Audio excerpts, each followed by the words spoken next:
La politique des mots d'ordre imposée par le parti au peuple n'est pas démocratique. Quand on a vu le PDCI, on vous donne 7 jours pour libérer la Côte d'Ivoire. C'est ça qu'on appelle mot d'ordre. Asseyez-vous. Je vais dire aux gens de sortir dans la rue comme des maniants. Et quand je vais donner mon mot d'ordre là, non, ça sera gâté. C'est ça qu'on appelle mot d'ordre. Ce comportement-là, est-ce que, en démocratie là, qu'est-ce qui, dans une démocratie, valide un tel comportement? Est-ce que vous avez vu une fois une démocratie qui est basée sur le mot d'ordre? C'est un habitus autocratique qui traduit un arbitraire partisan et un contrôle autoritaire de la société par le parti. En réalité, si vous voyez quelqu'un, comme les gens du PPAC, les gens du PDCI, chaque fois en train de lancer des mots d'ordre pour dire « Sortez! Faites ça! Brûlez !» Vous voyez, c'est des ordres qu'ils vous donnent. Mais en réalité, on appelle ça un habitus autocratique. Ça veut dire, c'est un comportement d'habitude ancré en profondeur. Et ceux qui le font, ce sont des dictateurs. Des dictateurs qui ne dirigent que dans l'arbitraire partisan. Ça veut dire, eux là, ils donnent des ordres pour que les gens puissent agir dans l'injustice, pour qu'eux n'ont qu'à avoir leurs intérêts. Et ça, c'est des gens qui se transforment en dictateurs contre la société, pour qu'eux n'ont qu'à atteindre leurs objectifs. Sortez, marchez, brûlez. Vous voyez, le terme qui est utilisé est toujours un verbe d'action concrète. Sortez, brûlez, marchez, c'est tout. Et c'est un ordre qu'on donne à la population. Et donc, c'est le parti politique qui impose sa dictature sur la population pour que cette population accepte de donner à ce parti politique ce que les dirigeants de ce parti-là veulent. Est-ce que ce n'est pas comme ça que les dictateurs se comportent? Est-ce que dans une démocratie, là où on dit, tu dis pour toi, moi je dis pour moi, on essaie maintenant, le peuple lui-même il s'assoit, le peuple même dit, ah, c'est pour la maman la Sali, la belle de Silla là qui est vrai. Femme c'est nous faut là, pour elle là c'est pas vrai aujourd'hui. Moi en tout cas je vais choisir pour femme mon Weteneka. Je vais laisser pour femme c'est nous faut là aujourd'hui. Donc c'est elle aujourd'hui, en tout cas elle a raison. Je prends pour elle aujourd'hui. En démocratie là, on doit travailler à éduquer le peuple en lui laissant la possibilité de faire un choix. Mais quand on impose des mots d'ordre à ses partisans, c'est de la dictature. Et cette dictature interne-là, on veut l'imposer à la société. Pour prendre ce qu'on veut, ça s'appelle simplement de l'autocratie. Ça veut dire de la tyrannie. Dans une démocratie pluraliste, c'est la société, et plus exactement ses diverses catégories socio-professionnelles et culturelles, autrement dit le peuple, qui contrôle les partis politiques et leur impose des démarches et des demandes sociales, ses exigences politiques et ses mots d'ordre. Mais, lorsqu'on est réellement en démocratie, qu'est-ce qui se passe? Parce que les gens vous trompent, mais quand on vous explique simplement que vous comprenez là, allez leur dire, voilà la vérité qui est là. En démocratie là, la démocratie, on peut définir la démocratie comme la dictature du peuple. Oui, la démocratie pluraliste là, la démocratie où tout le monde doit participer là. On peut appeler ça le pouvoir du peuple par le peuple. Tout ça c'est intéressant, c'est gros français. C'est la dictature de la majorité. La démocratie peut se définir comme la dictature de la majorité. Pour bien comprendre ça, il y a un petit livre de Platon où il met son maître Socrate avec un monsieur. Ils vont discuter et ils vont parler de la loi du plus fort. Et ils vont expliquer c'est quoi la loi du plus fort. Est-ce que la loi du plus fort c'est le nombre? Est-ce que la loi du plus fort c'est la violence, le plus violent? Est-ce que la loi du plus fort c'est le plus intelligent, celui qui arrive à convaincre pour apporter le plus de solutions? Et là vous allez voir que tout est important selon la société où on se trouve. Si on était dans la société, comment je vais appeler, préhistorique, c'est l'homme le plus violent. Sa violence lui permettait de convaincre le groupe que à travers ma violence, je peux m'imposer pour que vous puissiez survivre. Et donc là, vous voyez que la violence physique devient utile. Mais prenons une société où les gens n'ont pas de grands moyens. Mais pour survivre là, on a besoin les uns des autres. Qu'est-ce qu'on va faire? En ce moment-là, il faut qu'on soit soudés. Donc là, toutes les décisions qu'on va prendre là, les décisions là, on va dire qu'est-ce que la majorité a décidé. On ne demande pas est-ce que la loi est bonne, est-ce qu'elle est mauvaise. Qu'est-ce que la majorité a décidé? On va dans ça pour la survie du groupe. Mais aujourd'hui, nous sommes dans une société moderne au XXIe siècle, où il y a des défis existentiels qui s'imposent à nous. Ça veut dire aujourd'hui, là, le monde n'est plus comme le monde d'avant. Aujourd'hui, là, les réalités du monde, là, les ressources naturelles sont en train de diminuer. Aujourd'hui, qui sont les hommes les plus forts? Les hommes les plus forts ne sont pas ceux qui ont la force physique aujourd'hui. Tu peux être fort. Ta force, là, tout le monde voit. Mais si tu n'as pas les moyens de te soigner, ta force, là, ça va te servir à quoi? Si tu n'as pas les moyens de bien manger, ta force, là, ça va pas aller, tu ne vas pas bien vivre. Et donc, aujourd'hui, dans le monde où nous vivons, c'est les hommes qui accumulent une certaine capacité d'intelligence. C'est eux, aujourd'hui, c'est cette force-là que nous recherchons. Et c'est cette force-là qui fait que les nations, les hommes se dépassent aujourd'hui dans la compétition. Et donc, pour que cette force-là soit partagée au maximum, ce sont les hommes les plus intelligents qui doivent être vos dirigeants. Ce sont les hommes qui sont capables d'utiliser leur intelligence pour produire des réalités, pour produire les résultats. Lorsque le peuple leur dit, voilà ce que nous voulons, voilà nos demandes, voilà ce que nous exigeons. Quand c'est comme ça, lui, il utilise son intelligence, lui et puis son groupe, ils apportent une solution intelligente. Aujourd'hui, là, c'est ça qu'est la démocratie. Et donc, pour être encore plus précis, la démocratie, on pourrait aussi la définir comme la dictature des hommes les plus intelligents de notre société. Parce que c'est eux qui apportent les solutions concrètes à nos problèmes. Bon, quand vous prenez Tidjane Thiam là-haut, quand vous regardez son comportement là, est-ce que celui-là peut apporter une solution intelligente? Quelqu'un qui n'arrive même pas à régler lui-même son propre problème. Quelqu'un qui ne sait même pas que lui, pour être candidat là, il faut d'abord lire le code de nationalité. Il faut lire la constitution. Il faut lire le code électoral. Un homme comme ça là, lui-même il fait que se mélanger les pinceaux là. C'est lui qui va venir toi régler toi ton problème. Si Tidjane Thiam peut régler le problème de quelqu'un là, est-ce que lui-même il a pu régler son problème? Quelqu'un qui ne peut pas régler lui-même son problème là, c'est qu'il ne peut pas régler le problème de quelqu'un, à plus forte raison le problème d'un groupe. Bon, quand vous regardez Gbagbo là, il n'a même pas pu régler son problème de foyer. Il a divisé ses enfants. Il a divisé son parti. Quand il était au pouvoir, il a divisé le pays. C'est un homme comme ça là. Quand il va venir là, c'est maintenant que Gbagbo va changer. C'est maintenant que Gbagbo va changer comme s'il avait 7 ans. Donc là, vous savez la réponse et je la connais aussi cette réponse. Donc en réalité, ce sont des gens dépassés. Ce sont des gens qui ne peuvent pas donner de solution face aux problèmes, aux demandes, aux exigences du peuple ivoirien.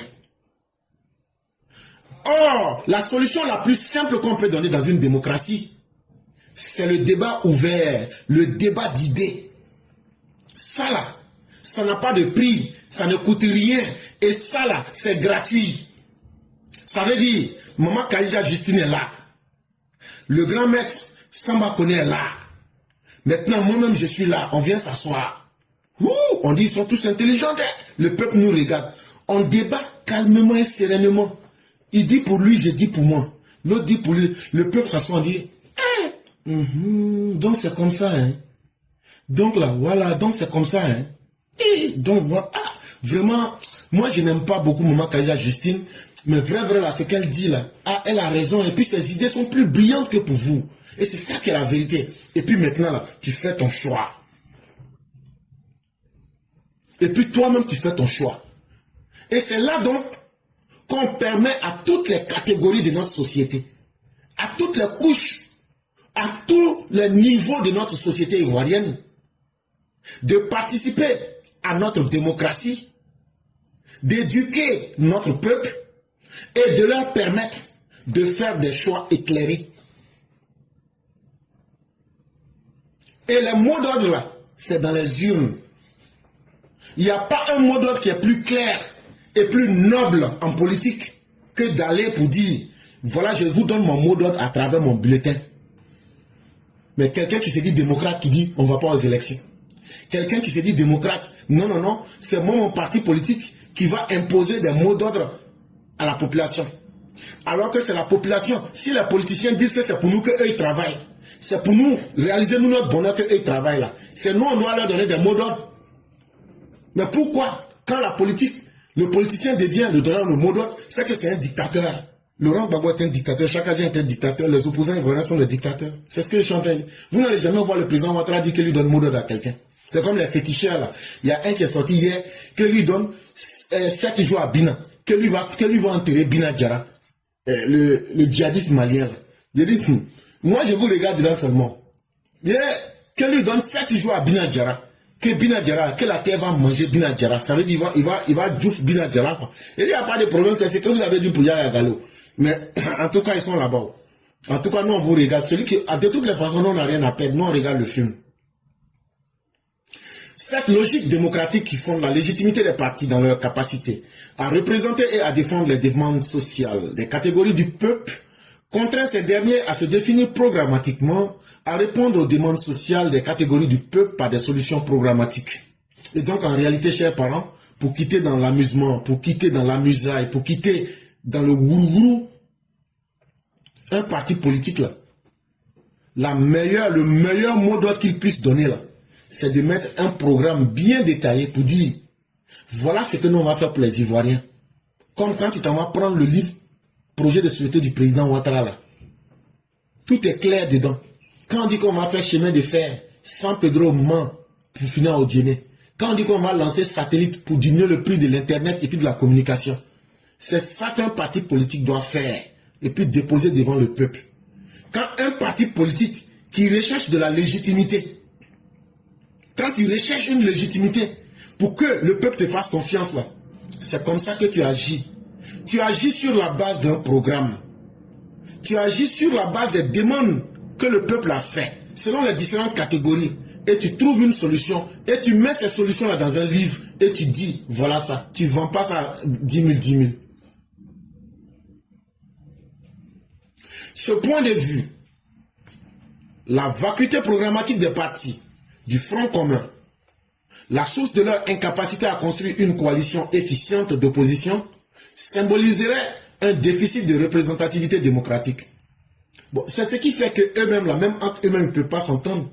Parce qu'il y a un vide idéologique, il y a un vide programmatique. Ils sont ensemble juste pour la haine de Ouattara. Mais à part la haine de Ouattara, chacun veut utiliser l'autre comme une échelle pour atteindre ses objectifs personnels. C'est ce qui fait qu'ils ne peuvent pas réussir. C'est ce qui fait qu'ils vont créer 1001 coalitions. Ils ne pourront pas réussir parce que, ce qu'eux veulent là, ils n'ont pas décidé ça avec le peuple. Entre eux-mêmes, ils se sont mis ensemble. L'objectif là, c'est combattre quelqu'un. Mais l'objectif, ce n'est pas de construire notre société. Et en même temps, dans cet objectif de combattre quelqu'un, eux-mêmes là, personne ne veut faire ce combat-là pour perdre. Chacun veut utiliser son ami pour arriver à ses objectifs. C'est ce qui fait que leur coalition, là, ils créent aujourd'hui, demain ça disparaît. Parce qu'ils sont sans programme, sans objectif, et ils sont dans l'incapacité idéologique. Et le peuple ne se reconnaît pas dans leur méthode parce qu'ils ne tiennent pas compte de ce qui arrange le peuple. Voilà ce qui fait que cette coalition ivoirienne ne décolle pas.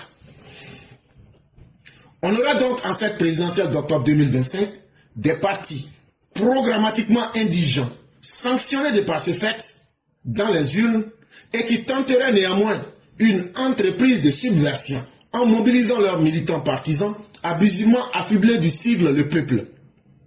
Et donc, comme ils savent qu'ils n'ont pas la capacité de venir s'arrêter devant le peuple, ils savent qu'ils n'ont pas l'autorité morale, parce que c'est le peuple qui l'accorde cette autorité-là.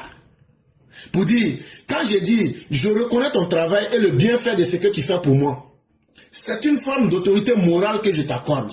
Ça veut dire, je te donne mon respect pour ce que tu apportes. Mais de vous à moi, des gens qui disent, vous allez venir prendre le destin des Ivoiriens pour 5 ans. Mais on dit, qu'est-ce que vous allez leur donner? Non, On était venu pour combattre Ouattara. Comment? 4e mandat, là, c'est ça notre projet de société. Donc après 4e mandat, là, c'est fini. En tout cas, on n'avait pas réfléchi. Nous, on n'avait pas réfléchi. Notre chose là, programme là, c'était comment combattre Ouattara. Donc laissez-nous. Laissez les djihadistes vont rentrer dans le pays là. Laissez-nous, on va bouffer. Laissez le pays là, va tomber à nouveau. C'est ça qui fait que les Ivoiriens n'ont pas confiance en eux. Et donc là, les opposants ivoiriens, eux-mêmes là, leur comportement là, tout prouve qu'ils ne voulaient pas aller aux élections. Pas parce qu'ils n'aiment pas les élections, mais parce qu'ils savent que le peuple allait encore les sanctionner gravement. Le peuple allait encore les vomir dans les urnes. Et donc, qu'est-ce qu'ils vont faire pour sanctionner le peuple? Ça veut dire, comme ils savent que le peuple va les sanctionner, le peuple va les vomir par leur incapacité à trouver des solutions aux problèmes. Et à cause de leur bilan macabre et de leur bilan honteux, qu'est-ce qu'ils disent? Nous, on va sanctionner le peuple. Ça veut dire, nous là, le peuple que nous sommes là, eux vont nous fouetter. Pourquoi nous, on ne les aime pas? Pourquoi nous, on fait semblant de ne pas les aimer? Donc là, eux vont nous fouetter. Et donc, pour nous fouetter là, qu'est-ce qu'ils vont faire? Ils vont mettre des entreprises de subversion pour mobiliser leurs militants, qui eux-mêmes vont dire, c'est ça le vrai peuple, le peuple, le peuple. Donc, comme si nous, là, on n'était pas le peuple. Et maintenant, ils vont trouver ces gens-là maintenant pour donner des ordres à leur peuple, pour maintenant flageller le peuple, pour sanctionner le peuple. Vous n'avez pas dit, vous ne nous aimez pas. On va vous montrer qui est garçon ici dans le pays-là. On va rendre votre vie dure. On va mélanger votre vie. Là, quand c'est comme ça, là, même si vous ne nous aimez pas, là, vous allez perdre et nous aussi, on va perdre. C'est ça le sens du Front commun. Il importe par ailleurs de savoir que l'intrusion des partis dans les mouvements sociaux initiés en bas par le peuple pour tenter de manipuler et les instrumentaliser afin de satisfaire des stratégies de pouvoir est illégitime, antidémocratique, a fortiori l'imposition arbitraire et péremptoire de mots d'ordre au peuple, de surcroît par des groupements partisans ultra-minoritaires dans les urnes.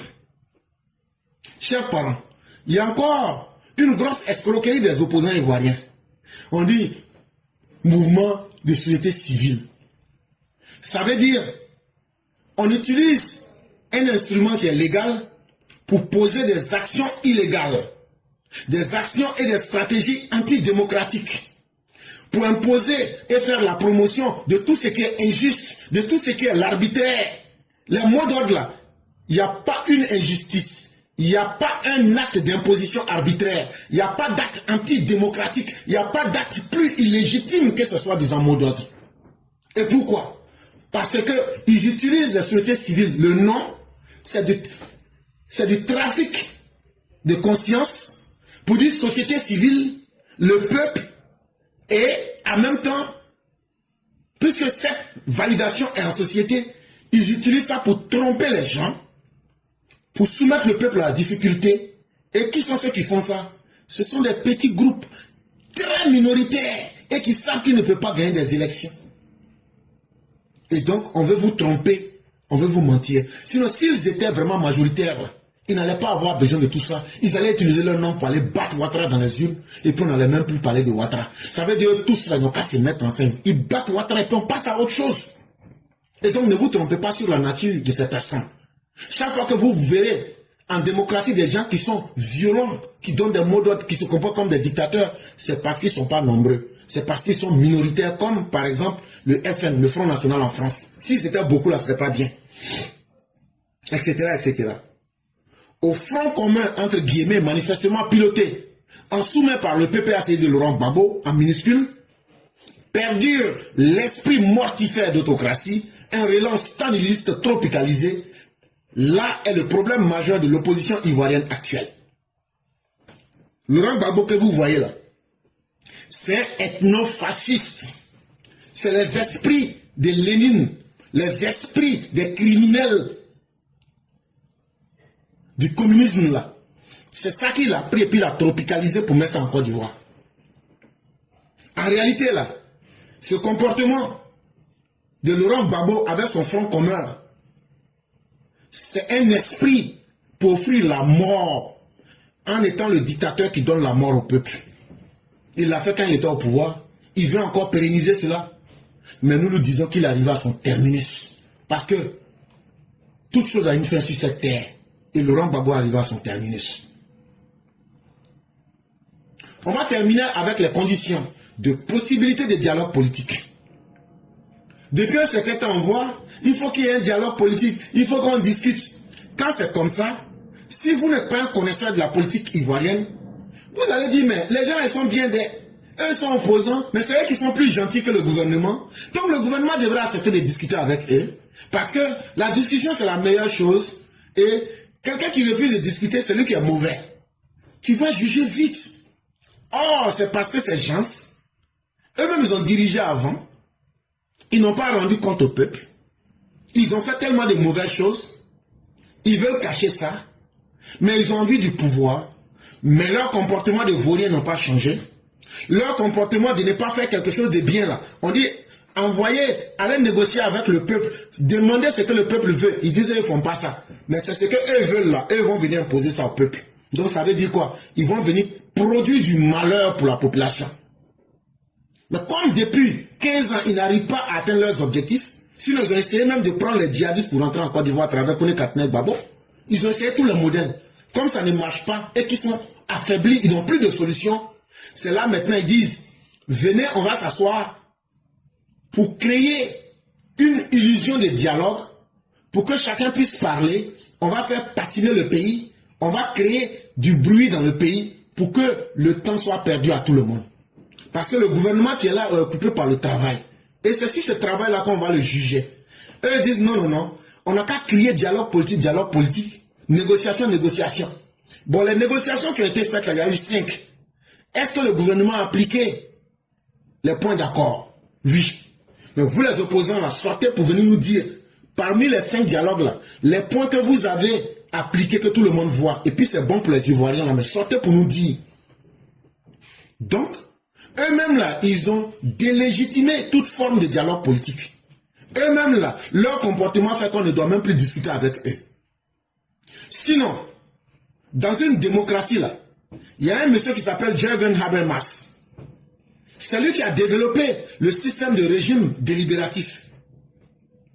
Ça veut dire, face à certaines questions, on s'assoit ensemble, on décide, dans notre désaccord, de trouver des solutions pour construire la légitimité et mettre un accent sur la communication, le dialogue entre les citoyens pour justifier des décisions collectives contraignantes.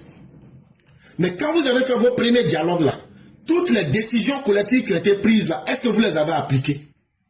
Venez nous dire lesquelles vous avez appliquées, alors que c'est vous qui avez tout gagné. En réalité, quand les opposants vous parlent de dialogue politique, en réalité, dites-leur, on ne va pas céder à votre chantage politique. C'est du chantage politique. Ils ne viennent pas pour perdre, ils ne viennent pas pour donner quelque chose au peuple, ils viennent toujours pour arracher le plus. Et c'est là on vous dit, on ne négociera pas avec de telles personnes. Le régime délibératif, le dialogue politique démocratique, repose sur le consensus unanime des partis dans les valeurs et principes de la démocratie et de la République. Les gens qui crient aujourd'hui qu'il faut qu'on ait fait des dialogues là-haut, vous-même là, vous dites qu'Alassane Ouattara là, que vous ne reconnaissez pas sa réélection. Mais si tu ne reconnais pas quelqu'un, que tu te vas discuter avec lui, c'est comme si tu te vas discuter avec Satan pour demander à Dieu de te mettre au paradis. Ça veut dire, comme Dieu n'aime pas le Satan là, je vais aller discuter avec Satan, là comme ça là, Dieu va dire, comme tu es en train de discuter avec le Satan, je suis tellement fâché, donc je vais te mettre au paradis. Alassane Ouattara là, c'est le fruit d'un 4e mandat, c'est le fruit. Vous avez tous les noms que vous voulez. Mais à la fin, là, c'est qu'il n'est pas élu, il est mal élu. Tout ce que vous voulez, dites. Mais vous ne pouvez pas en même temps demander une négociation politique avec cette personne. Vous ne pouvez pas lui demander un dialogue politique. Parce que vous légitimez le 4e mandat. Ce que je dis là, vous dites que vous êtes à l'université, tout. Vos militants sont là, nous regardent. Ce que je dis là, venez me démontrer que ça ne fait pas sens. Vous ne devez pas discuter avec un dictateur. Vous ne devrez pas discuter avec quelqu'un qui a fait du braquage électoral. Vous ne devrez pas discuter avec quelqu'un qui a fait une entorse à la démocratie. Vous ne devez pas discuter avec quelqu'un qui est en train de faire un 4e mandat qui n'est pas légitime. Mais bizarrement, c'est vous qui dites que vous voulez discuter avec cette personne. Et j'ai bien pris l'exemple de Dieu et du Satan. Si tu vas discuter parce que tu veux rentrer dans la demeure de Dieu, mais tu te vas discuter avec le Satan, est-ce que toi-même tu es sûr que c'est dans la maison de Dieu que tu vas rentrer? Si vous discutez avec Alassane Ouattara, qui est le fruit des actions illégales à la tête de l'État, il a violé la Constitution, il a fait 4e mandat, il a tué vos parents, il a fait ceci, et maintenant il est là, et vous voulez discuter avec lui. Vous demandez à discuter avec lui. Le simple fait de discuter avec lui, ça veut dire que vous légitimez le fait qu'il a fait un dario. Vous légitimez le fait que tous les malheurs dont vous l'accusez là, ça veut dire que vous dites que vous-même vous avez menti. Et donc vous avez trompé vos militants. Mais en plus de cela, ça veut dire vous reconnaissez son 4e mandat.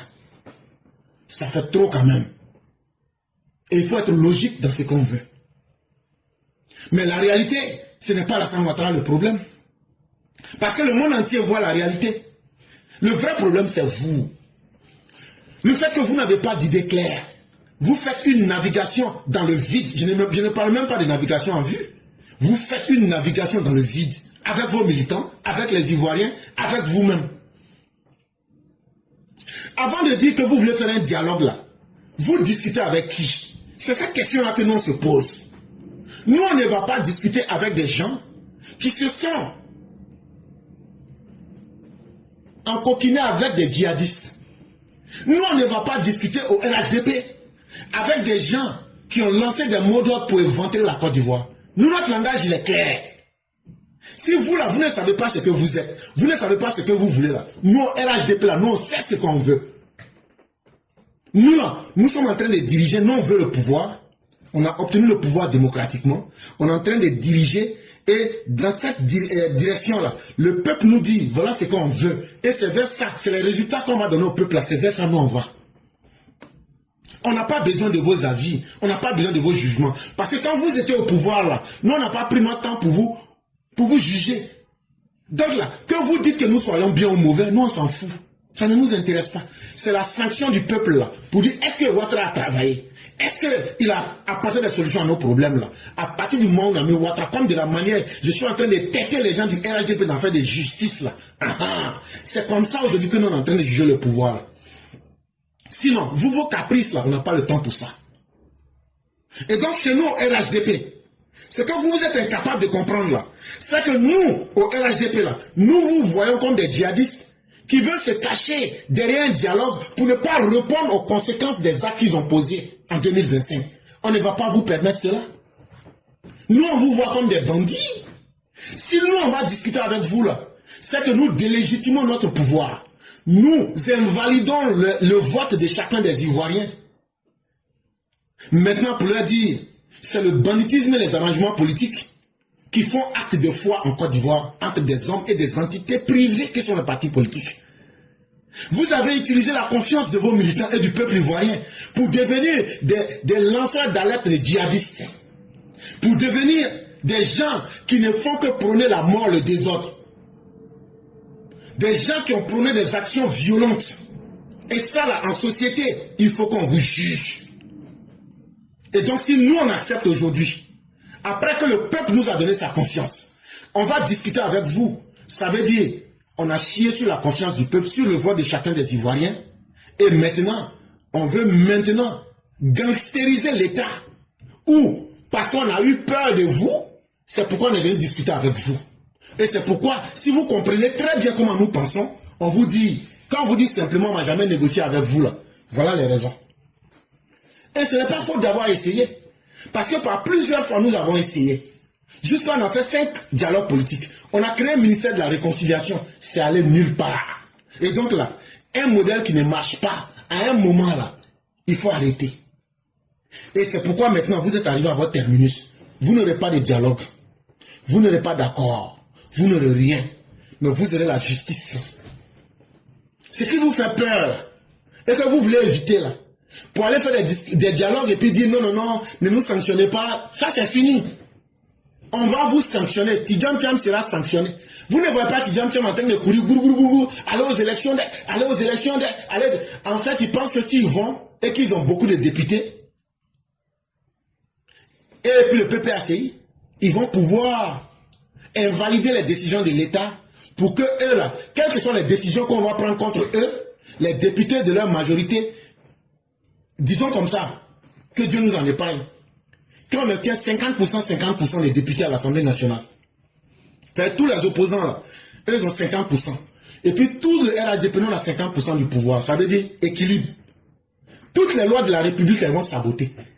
Bon, aujourd'hui là, Tidjam Thiam sait que si ce n'est pas une loi d'amnistie là, lui-même il sait qu'il doit être poursuivi contre lui. Donc c'est en préparation de ce qu'il va vivre là. Il est venu tomber sur l'élection des députés là, pour avoir des députés. Là maintenant, quand il y aura des lois contre lui, s'ils ont la majorité ou bien en tant qu'opposants, ils vont essayer de contester ces lois-là. Mais ça ne marchera pas. On va expliquer tout à nos parents. En appeler dans une démocratie à la délibération, au dialogue républicain, à la réconciliation, sans consentir aux valeurs et aux principes républicains démocratiques, qui rendent possible cette délibération, ce dialogue et les compromis qu'il appelle, c'est se payer les mots et vouloir se payer la tête du peuple. Vous dites que vous voulez les dialogues, vous voulez la réconciliation, vous voulez que les Ivoiriens s'asseyent et se regardent dans les yeux, comme si on n'avait jamais fait ça, alors qu'on a déjà fait ça, alors que vous, votre mauvaise foi, votre hypocrisie est toujours là. Dans une démocratie qui se respecte, il faut d'abord respecter les institutions. Mais la première des institutions que le chef de l'État, vous ne la reconnaissez pas, cette institution. Vous ne reconnaissez pas la justice. C'est vous qui fourvoyez la justice. C'est vous qui dites qu'il n'y a pas de justice en Côte d'Ivoire. Donc, on va organiser ce dialogue-là avec quelle légitimité légale? Avec quelle garantie juridique? Ne soyez pas bêtes. On ne peut pas aller discuter avec des gens qui sont des hypocrites et qui ne vont jamais appliquer les compromis. Mais eux-mêmes encore, ils n'ont pas confiance. Parce que ce n'est pas les lois qu'on va écrire, ce n'est pas les accords qu'on va faire. Qu'est-ce qui garantit que chacun va les appliquer? Comme il n'y a pas de justice là, et que la justice ne se porte pas garante, ça veut donc dire que la base même de la confiance n'existe pas. Parce que vous n'avez pas confiance en la justice. Et qu'est-ce qu'on peut faire pour que vous ayez confiance? Nous, on ne sait pas. Et donc, quand vous n'avez pas confiance en la justice, laissez-nous, on va faire notre justice, et on va voir si cela va apporter des résultats. Et donc, en réalité, votre stratégie, vous voulez vous payer la tête du peuple. Vous voulez vous foutre du peuple à travers des mots. Mais ça, là, cette trompérisme, ça ne passera plus. Il y a des gens comme nous, là. On n'est pas allé loin à l'école. Hein. Mais quand on explique, là, le peuple comprend. Et le peuple voit la vérité. Et c'est vous, chaque élection, c'est vous qui apportez la violence. Il faut qu'on vous demande. Dans la violence, là, qu'est-ce que vous gagnez? Et quelles sont les conséquences? On va vous demander devant le peuple. En octobre 2020, en octobre 2025, là, quand vous avez lancé les mots d'ordre là, est-ce que vous êtes prêts à reconnaître que c'est vos comportements qui ont causé ça? Si vous dites que ce n'est pas vous, ça veut dire que vous n'êtes pas prêts pour le dialogue. Parce que partout où on veut faire un dialogue, on parle d'abord de vérité, de justice et de réconciliation. Partout où on veut faire un dialogue sincère, on parle d'abord de vérité. Et la vérité voudrait que ce que j'ai fait là, si on me demande c'est toi qui as fait, je dois être capable de dire oui. Et quand je dis oui, là, on dit est-ce que tu es prêt à accepter les conséquences? Je dois dire oui. Parce que ça prouve ma capacité, ma maturité. Or, vous, les opposants ivoiriens, vous n'êtes pas encore matures. Vous faites du mal aux citoyens. C'est devenu tellement intéressant. Vous savez cacher vos familles. Vous n'aimez pas la douleur. Mais vous imposez cette douleur chaque 5 ans aux Ivoiriens. Et après, vous voulez qu'on négocie avec vous. Pour que chaque 5 ans, vous imposez la même douleur. Mais vous ne reconnaissez jamais qu'il y a un devoir de vérité. Acceptez qu'un jour, on vienne vous mettre en face du peuple à la télévision. Et que vous reconnaissez le mal que vous avez fait aux Ivoiriens. Que vous reconnaissez que les mouvements bidons que vous créez, il n'y a rien dedans pour le bonheur du peuple, si ce n'est que son malheur. Reconnaissez que si vous gagnez en maturité pour reconnaître vos méfaits, alors là, on va vous juger et vous allez assumer les conséquences. Et c'est le peuple qui va dire, nous sommes satisfaits maintenant des conséquences qu'ils ont subies et nous sommes prêts maintenant à aller vers la réconciliation. Voilà comment ça a marché dans tous les pays du monde. Et c'est pourquoi quand on était là, ils étaient en train de faire leur réconciliation, nous on leur a dit, votre chienne de réconciliation ne marchera pas parce que c'est un cheminement de chien qui a été adopté. Est-ce que ça ne s'est pas terminé par ce comportement et ce résultat de chien aussi? Parce que ce qui ne marche pas là, nous sommes des gens sensés et intelligents. Quand on voit, on connaît. Et ce qui peut marcher là, quand on voit, on connaît. Et donc là, le problème là, quand tu vois quelque chose qui ne va pas marcher, il faut dire ça en même temps. Les gens ont fait tout. Mais ça ne s'est pas terminé par le même désordre. Est-ce que ces opposants ont changé leur comportement? Est-ce qu'ils ne vous apportent pas les mêmes malheurs chaque 5 ans? Donc, ça veut dire qu'ils ne sont pas prêts à changer. Ça veut dire qu'ils ne changeront pas. Ça veut dire qu'ils s'en foutent de vos vies. Ça veut dire qu'eux, là, le pouvoir, là, eux veulent juste l'obtenir pour satisfaire leurs égos. Mais ils ne viennent pas prendre le pouvoir pour satisfaire les Ivoiriens. C'est tenter d'arbitrer un extrémisme politique et une subversion sous une imposture. On ne peut jamais, je dis bien, on ne peut jamais raisonner un extrémisme politique. Surtout quand cette personne utilise le maquillage de l'imposture pour s'imposer au peuple. C'est eux qui ont les mots doux, c'est eux qui se jouent les gentils, c'est eux qui ont le comportement, non, nous on n'est pas mauvais, hein, nous on n'a rien fait. Mais quand vous n'avez rien fait là, c'est comme ça aussi que nous aussi, on se sent en devoir de ne rien en action à quiconque. Ça veut dire de la manière où vous n'avez rien fait à quelqu'un là. C'est comme ça aussi nous on ne vous doit rien. Pour vous dire les choses simplement. Parce que si on se parle clairement et qu'on se comprend là, de la manière que vous les politiciens criminels de Côte d'Ivoire, extrémistes là, de la manière où vous n'avez rien fait aux gens là, c'est comme ça aussi que les gens, le peuple là ne vous doit rien. Donc là, nous on ne vous doit pas un dialogue politique. On ne vous doit pas une dette morale. On ne vous doit pas quelque chose. Parce que quand on vous entend, on a l'impression que vous avez tellement donné à la Côte d'Ivoire que vous êtes indispensable à la Côte d'Ivoire. Alors que c'est vous qui avez causé tous les malheurs de ce pays. Mais votre capacité à ne pas vous régénérer positivement, à ne pas faire votre aggiornamiento, à ne pas être capable d'être des êtres matures. Vous vous comportez comme des enfants gâtés. Soit c'est ce que nous on veut, la tétine dans la trottinette, ou bien c'est la cour familiale. En tout cas, papa et maman ne dormiront pas. Ça là, ce comportement-là, on ne discute pas avec des immatures. On ne discute pas avec des irresponsables. On ne discute pas avec des gens qui se foutent éperdument de la souffrance des Ivoiriens. Les familles que vous avez endeuillées, que ce soit les militants de votre camp, ou bien chaque Ivoirien, est-ce qu'aujourd'hui on est là, est-ce que vous avez pu faire une seule note pour dire « Nous regrettons tous les morts ». Est-ce que vous avez reconnu votre responsabilité? Et donc on ne discutera pas avec de telles personnes. Le problème de la démocratie en Côte d'Ivoire viendrait d'un introuvable consensus républicain dans une classe politique dont la plupart des acteurs n'ont jamais consenti aux valeurs et principes de la République et de la démocratie. Le vrai problème en Côte d'Ivoire, les gens que vous voyez là, ils n'ont aucune culture politique. En réalité, tout ce que vous voyez là, le seul homme qui a de la culture politique et qui a la science politique, c'est des choses là. On écrit des mots, tu peux lire tous les livres de politique. Mais si tu n'as pas l'amour de l'homme là, tu ne peux pas être un politicien. Oui, que ce soit RHD premier dans l'opposition, tout ce que vous voyez là, si vous regardez quelqu'un, s'il n'a pas l'amour de l'homme, parce que pour être un vrai politicien, il faut être quelqu'un d'abord qui doit être suffisamment, comme disait le grand maître Nietzsche, il faut avoir été quelqu'un qui a pu transporter son propre corps. Ça veut dire, il faut être un être humain qui a plus à donner qu'à recevoir des autres. Il faut se surpasser. Il faut avoir l'amour de l'humain pour penser à un idéal, pour pouvoir créer une société meilleure.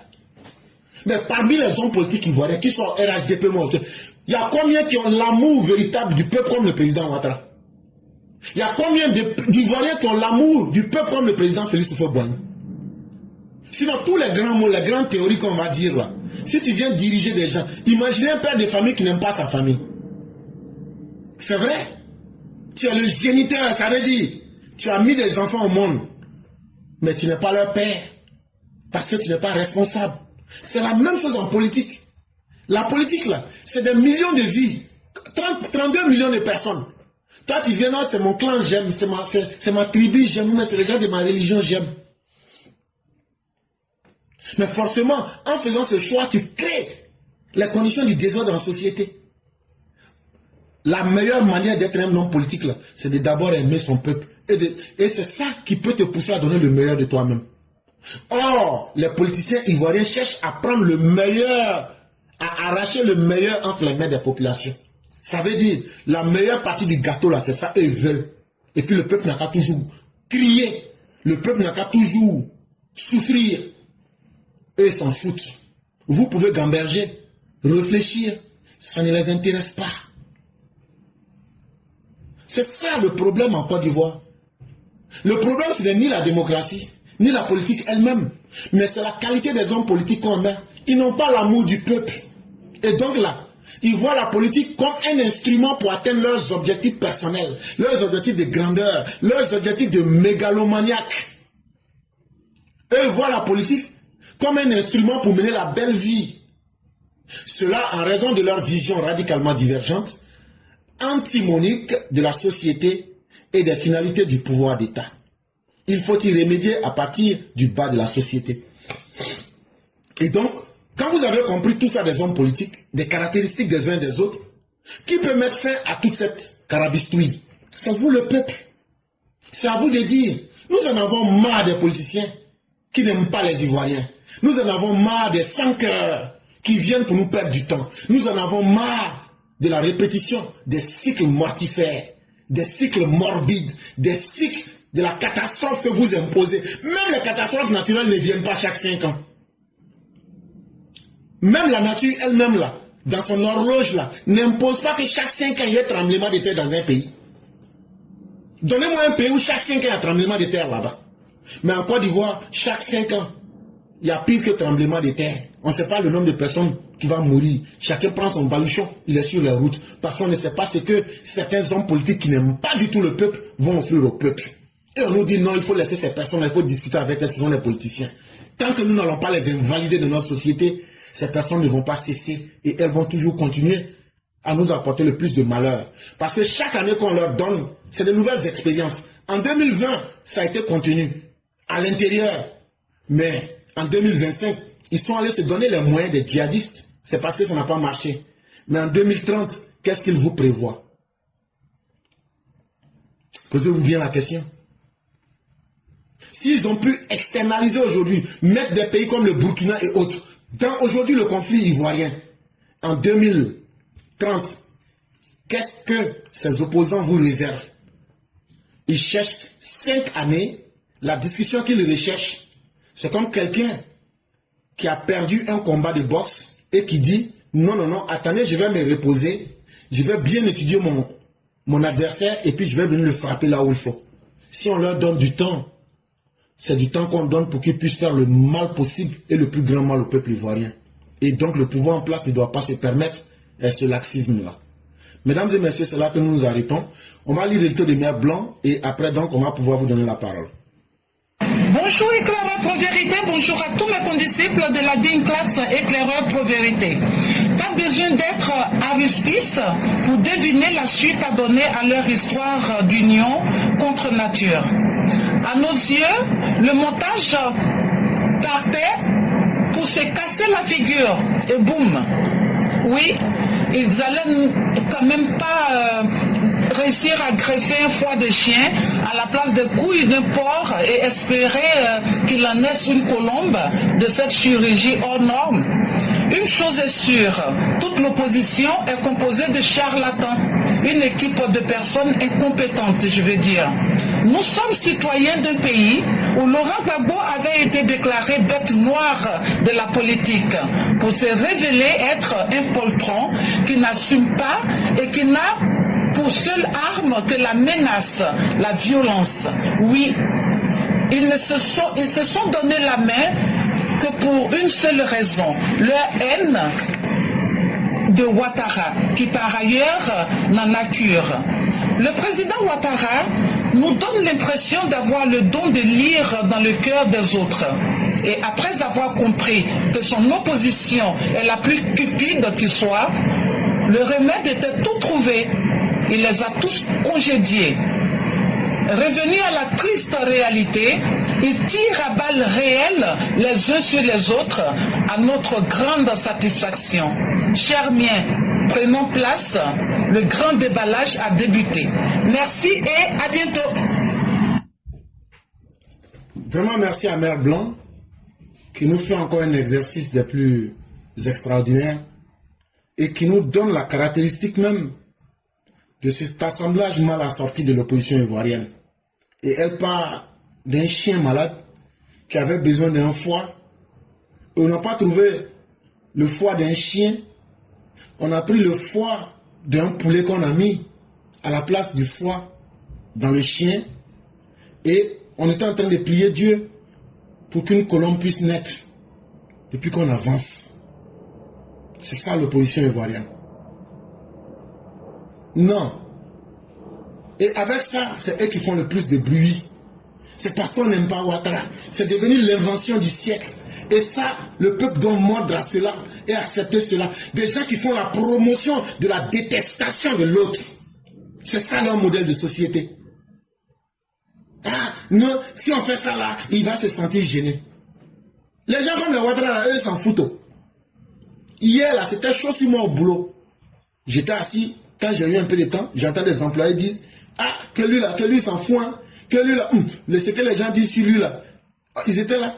Et puis les employés, j'ai dit, mais moi là, ce que les gens disent sur moi là, je m'en tape. C'est que je sais là, quand je viens au boulot là, je fais mon boulot. Si quelqu'un déconne avec moi là, je te mets au pas. Donc là, ce que vous allez dire, ce que vous n'allez pas dire là, ça ne me fait ni chaud ni froid. Les gens comme le président Ouattara là, quand tu atteins ce niveau là, tu t'en fous. Depuis vous avez dit les Burkinabés, vous avez dit tout. Est-ce qu'il a changé? Il est là. Ce qu'il veut faire, il va faire. Mais vous là, vos incapacités là, vous criez comme des meutes de chiens, vous aboyez là. Le chien avance, la caravane passe. Mais il est venu temps. Il est le temps maintenant d'écraser la meute de chiens. La caravane va revenir, on va vous écraser cette fois-ci. On ne va pas vous louper. Et donc tout ce spectacle que vous êtes en train de faire, ces fantasmagories dans lesquelles on vous voit là, ça ne va pas servir. Vous n'allez pas obomber le peuple. Et personne ne va se laisser matagraboliser. J'ai dit, on va vous amener, on va vous montrer devant tout le monde. On va vous éduquer politiquement pour que vous et vos militants, vous compreniez qu'il y a des vrais garçons dans ce pays. Nous, on ne sera pas sauvage avec vous. On va vous prendre, vous les vermines là, dans vos propres, comme disait Nietzsche, on va vous prendre dans votre canaillerie et puis vous juger devant tout le monde. Et puis on va vous disqualifier de la politique. Si vous n'étiez pas prêt et que vous étiez venu pour faire de l'improvisation, ça se limite à vous. Mais ce n'est pas vous qui allez décider de ce que la société ivoirienne sera. Je dis merci à tous ceux qui nous ont suivis.